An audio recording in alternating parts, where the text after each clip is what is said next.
Hi guys! Good morning! Nagbabalik na naman si Sheryl na lagi nagmamaganda. Nagmamaganda talaga.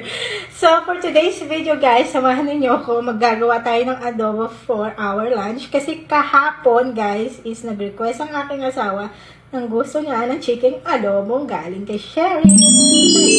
Adobong laging nagmamatamis. So guys, ang chicken guys is ganito. At kailangan natin siyang hatiin. So, gumamit pala ako ng ganito kalaking sangkalan, guys. Which is, ito ang ginagamit namin nung nagbabarbecue pa kami. Ngayon is hindi na kami nagbabarbecue. At, kasi hindi malakas yung braso ko, guys, para maghati. Ang pinaghahati ko talaga yung asawa ko dito sa chicken na to. And, hatiin na natin siya, no? Parang nasa tindahan ako. Yung parang nasa market ako na nagtitinda ng mga chicken at saka mga pork na hatiin mo. Tingnan natin. Nahati ko na siya. Try this. Tingnan natin na.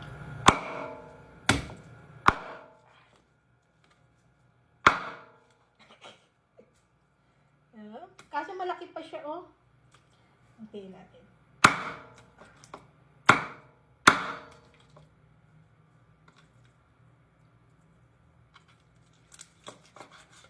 Ganyan siya kaliit. Tara! Parang sobrang liit na kaligayahan ng buhay ko. Ay. Kaso hindi ako malakas maghiwa.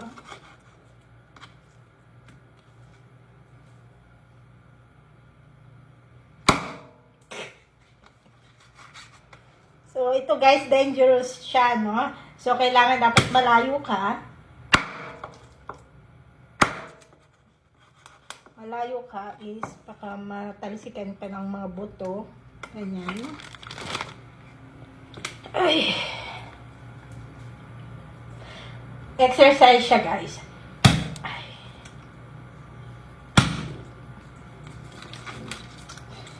Ang hirap niya i-furnace, no?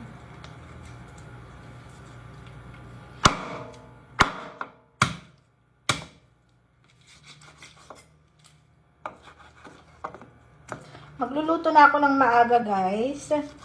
Kasi baka maagang dumarating ang aking asawa. Pero pag umuwi naman siya, guys, nagsisend siya ng message sa akin na uuwi na siya. At saka may CCTV ako ng sasakyan niya. May CCTV ako ng sasakyan niya. So nakikita ko if pauwi na siya or hindi. Kasi yung sasakyan, guys, nakikita mo yung location niya through GPS ata.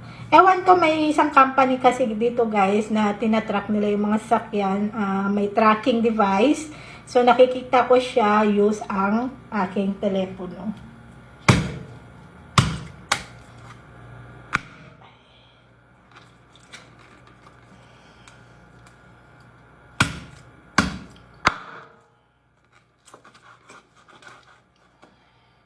Kasi sa adobo, maliit talaga yung chicken. Ganito naman. Kailangan ko pulitan.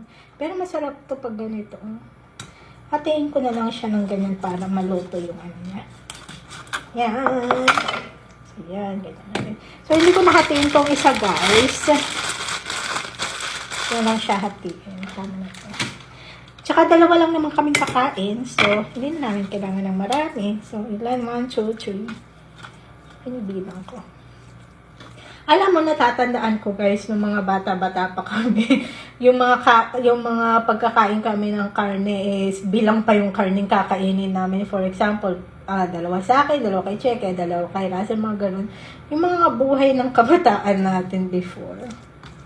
Pero ngayon, nakakakain ka na ng karne, kahit everyday ka pang kumain ng karne, walang problema.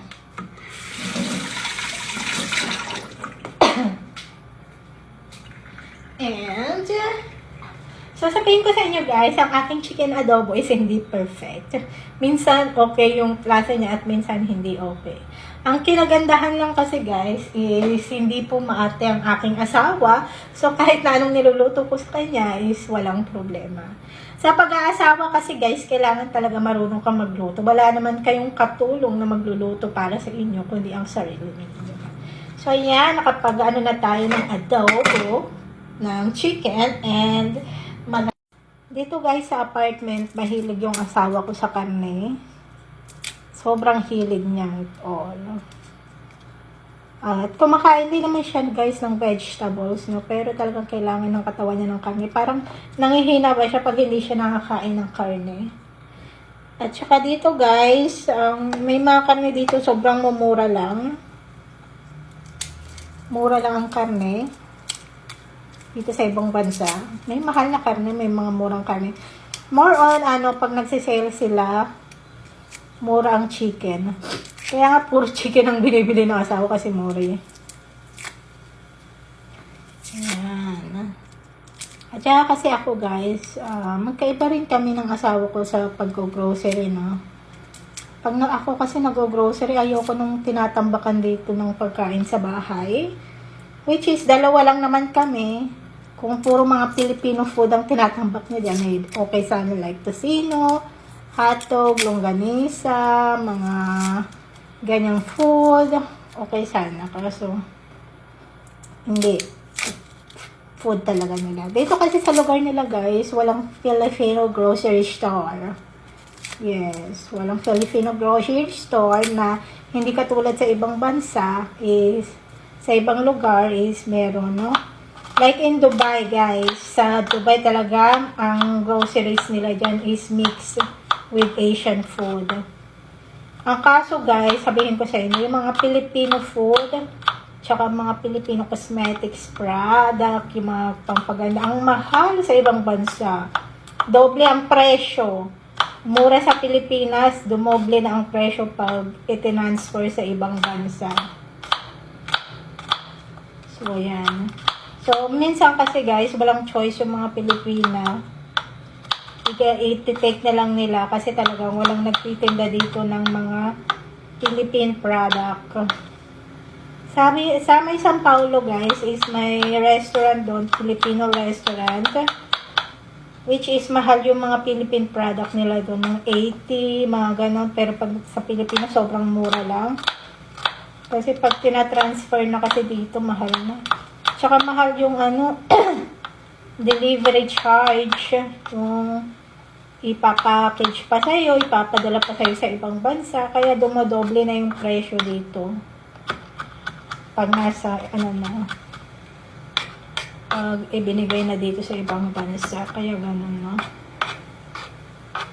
Tsaka guys, sabihin ko sa inyo, no? Alam nyo nang magkwento kung tao, no? Dito kasi sa ibang bansa, guys, is parang Pilipinas din, no? Lahat ng tao dito nagtatrabaho. Kailangan, sa Pilipinas din naman, kailangan nyo rin magtrabaho para mag-gain ng pera, di ba? Dito rin sa ibang bansa, guys, kailangan mo rin magtrabaho. Kasi may mga taxes ka na binabayaran dito. Hindi ko alam sa Pilipinas kung may tax kayo sa mga properties na binabayaran ninyo, no? Kasi doon sa Isabela, yung bahay nila nanay doon, hindi naman sila nagbabayad ng tax. So, dito kasi guys, every year may tax kang binabayaran. Lalong-lalo na kung may property ka. Pero kung nagre-renta ka lang, siguro yung owner na ang nagbabayad ng tax. Or kayo na ang sasagot nun. Kasi dito, the more na malaki yung bahay mo, malaki din yung tax na binabayaran mo. Kasi guys, yung asawa ko may malaking bahay siya. Ang laki ng tax na binabayaran niya every year. Talagang hindi mo carry. Mga 14,000 mahigit. So, kaya sinasabihan nyo kung mayaman. Mayaman kami sa mga bills. Gusto nyo bayaran? Gusto nyo bayaran yung bills namin, guys? Para naman makaluwag-luwag kami sa mga bayarin namin, no? Dito kasi sa ibang bansa, may mga bansa talaga na mahal ang mga cost of living, no? Lalo na kung nagre-renta lang kayo, mahal ang renta talaga 100%. Kasi guys, dito sa ibang bansa, maraming mga Pilipina rito na magkakasama sa isang bahay para mabawasan yung mahal ng renta ba, para may kasama kayo. Ayan ang buhay ng mga Pilipina, no? Kasi kung hindi nyo kaya yung renta, kailangan ninyo ng kasama sa bahay para magbayad ng electric, water, mga ganon.